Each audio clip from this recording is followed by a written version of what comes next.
So understand this, guys. Peace is not the same thing as comfort, okay?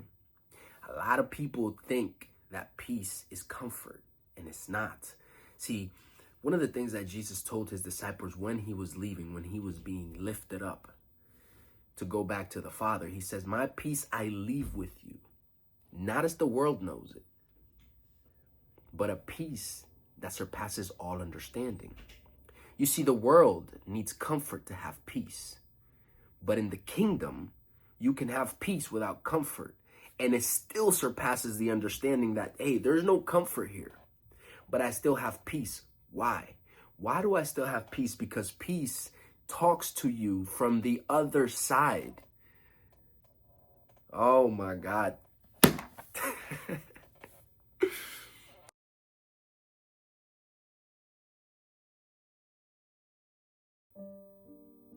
Welcome to my channel. I know it's been a while, but welcome back. A lot of things have happened. We'll catch up eventually, but I gotta get this out.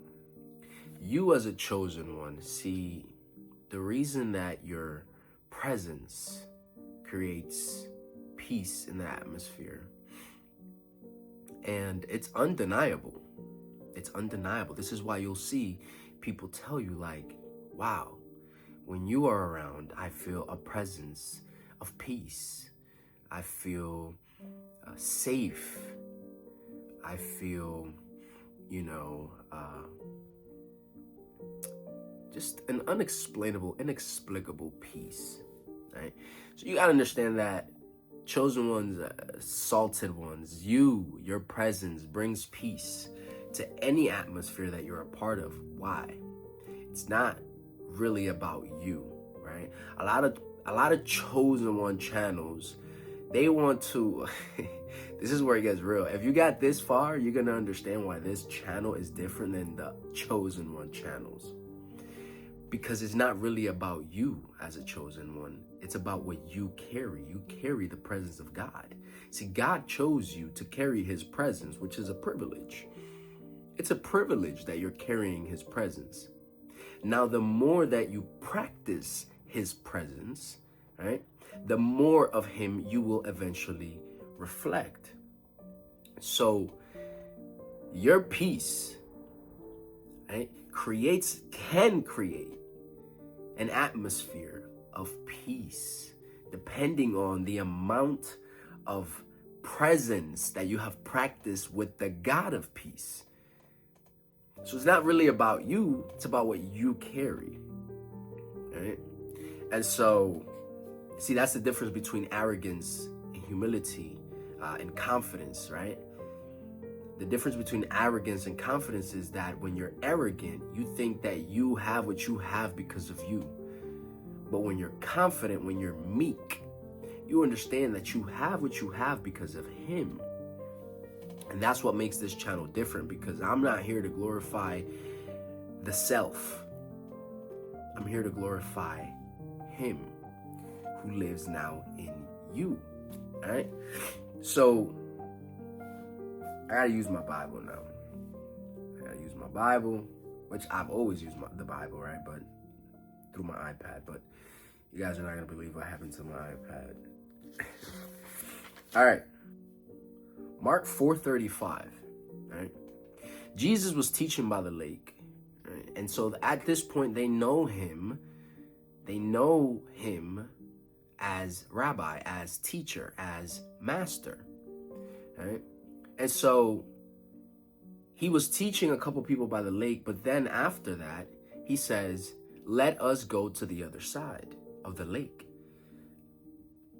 And so there was a couple that were supposed to come with him, right? Those who were going to come with him were going to come with him. And then there were those who then put an excuse. Oh no, I got to go and, say bye to, people that I love, and let me first prepare, and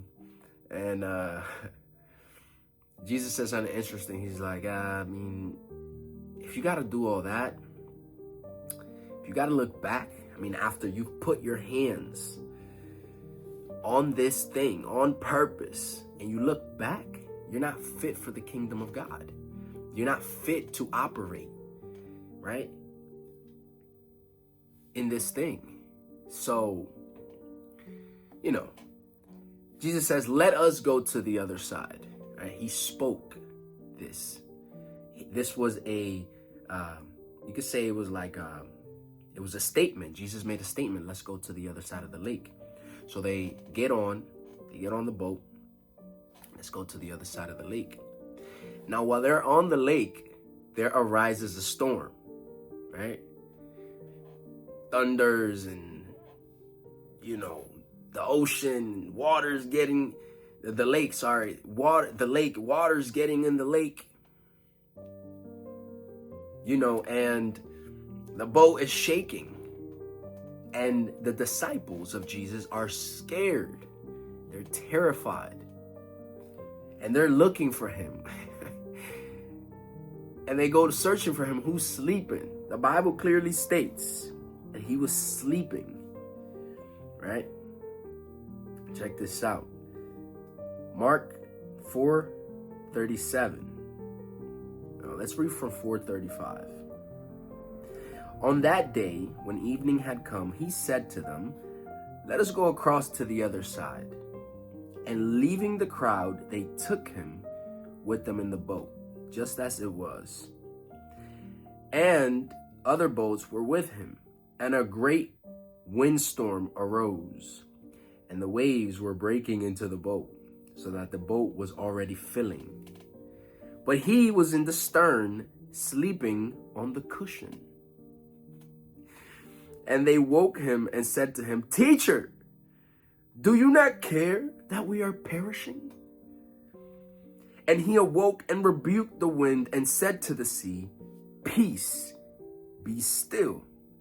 And the wind ceased, and there was a great calm. And he said to them, Why are you so afraid? Have you still no faith? And they were filled with great fear and said to one another, Who then is this, that even the wind and the sea obey him? So understand this, guys.